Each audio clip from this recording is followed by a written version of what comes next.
Le réseau des chrétiens en grande école, organisé les 23 et 24 mars dernier à Cergy, dans le diocèse de Pontoise, sa 31e rencontre nationale.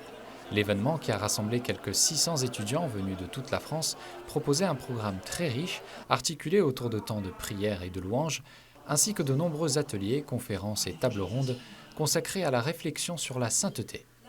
La rencontre nationale chrétien en grande école, c'est un rassemblement qui a lieu tous les ans et qui a pour but de fédérer le réseau des chrétiens en grande école.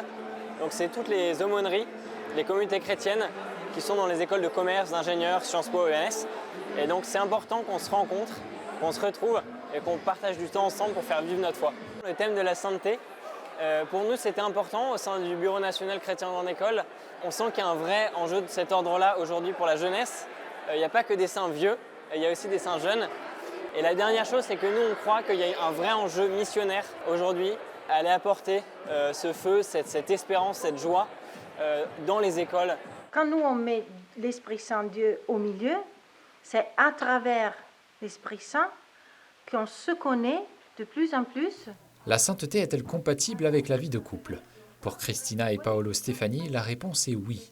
Touché par l'histoire des époux Zélie et Louis Martin, canonisés en 2015, ce couple d'Italiens, marié depuis 8 ans, a tenu à démontrer aux étudiants comment la relation amoureuse pouvait constamment se renouveler et se renforcer grâce à la foi. On avait envie d'aider les autres, aider le couple à être plus joyeux, plus heureux de leur engagement. Christine, une fois, m'a dit « Je ne veux pas te perdre. Je ne veux pas te perdre, mais on est mortel. Donc la seule façon de se retrouver, c'est de devenir ensemble saintes, avant l'un, après l'autre. Mais ça, c'est la route pour rester toujours ensemble. » Le message a été accueilli avec beaucoup d'espoir par les étudiants, comme Damien et Aliénor, qui se sentent concernés par le sujet. C'est un message fort qu'a envoyé l'Église en canonisant Louis et Zélie Martin. C'est que justement de revaloriser un peu cette voie du mariage comme accomplissement de la volonté de Dieu finalement. Je pense aussi, moi ce qui me touche particulièrement, c'est cet appel récent, notamment du pape, à aller vers la sainteté et avoir en tête qu'on peut avoir une sainteté du quotidien, qu'on n'a pas besoin de partir en ermite, mais qu'on est vraiment tous appelés à être saints, peu importe notre vocation et notamment du coup par le mariage. Moïse maintient l'unité du peuple quand celle-ci est menacée, et donc il construit le peuple, et puis une qualité importante pour un entrepreneur, je crois, c'est que Moïse forme son successeur. Le père Sébastien Thomas présente ici une vision assez inattendue du personnage de Moïse, vu comme un modèle d'entrepreneur social. Dans cette table ronde, les étudiants étaient invités à trouver dans cette grande figure biblique les traits d'un chef d'entreprise dont la foi en Dieu a permis de mener à bien un projet pharaonique, la sortie du peuple juif d'Égypte. Entrepreneur social des temps modernes, Benjamin Dardemar a de son côté bousculé les convictions des étudiants avec un discours sans compromis sur le respect des valeurs chrétiennes au travail. Si on veut concilier l'évangile et le travail, il faut que son travail soit clairement une œuvre pour aider ceux qui ont faim, ceux qui ont soif, ceux qui sont en prison, les étrangers. Enfin, ça doit être directement orienté vers la réduction d'une souffrance humaine. Il n'y a pas à tergiverser, il n'y a pas de demi-mesure. L'Évangile nous appelle à cette radicalité. Une radicalité pas évidente à entendre pour ces jeunes catholiques, engagés dans des filières souvent prestigieuses et amenés pour la plupart à intégrer de grandes entreprises. Là, en ce moment, je suis en stage à Vinci Construction et je suis en train de construire 2 énormes gratte-ciels.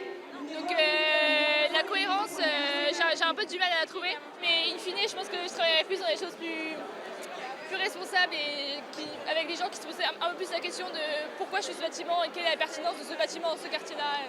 Tout à l'heure, à la messe, j'ai regardé l'église et je me suis dit, il y aura combien de saints ici dans 20 ans ? Et c'est vrai que c'est la sainteté, le problème c'est que c'est quelque chose de très abstrait, ça demande, comment dire, il y a quelque chose d'assez paradoxal dans le fait d'être chrétien, où en même temps on est tous appelés à être saints, en même temps c'est très dur, parce qu'il faut faire des sacrifices dont on ne se sent pas vraiment capable. Est-ce que j'ai besoin de changer de vie radicalement pour pouvoir être sain, ou est-ce que je peux la vivre dans l'ordinaire, dans le quotidien, dans l'entreprise, à la machine à café, ou en réunion, ou en allant démarcher des clients ?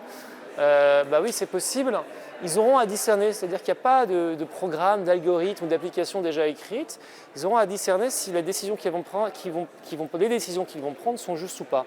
Donc c'est vraiment à chaque fois à repenser et à eux d'avoir une vie spirituelle, d'avoir une vie ecclésiale suffisamment large où ils peuvent aussi échanger, ils ont des lieux d'échange pour s'interroger sur est-ce que je suis en train de prendre une bonne décision, est-ce qu'elle est cohérente avec ma foi. Dans ce cheminement difficile vers la sainteté, les jeunes peuvent compter sur la force de la communauté de l'Église.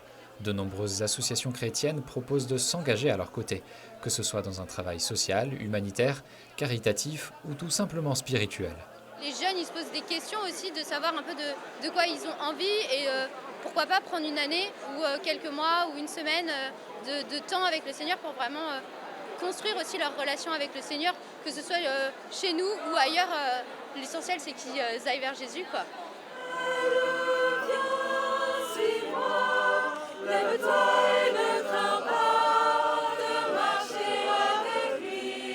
Aller vers Jésus implique aussi d'aller vers les autres, et que de mieux que de le faire en chantant et à plusieurs. On trouve de la force aussi dans les autres. Je pense que le Christ a envoyé ses disciples par deux pour annoncer la bonne nouvelle. Et je pense qu'en effet, on a besoin... Parfois, on se sent vraiment seul. Et c'est pour ça que cet événement apporte beaucoup à chacun d'entre nous.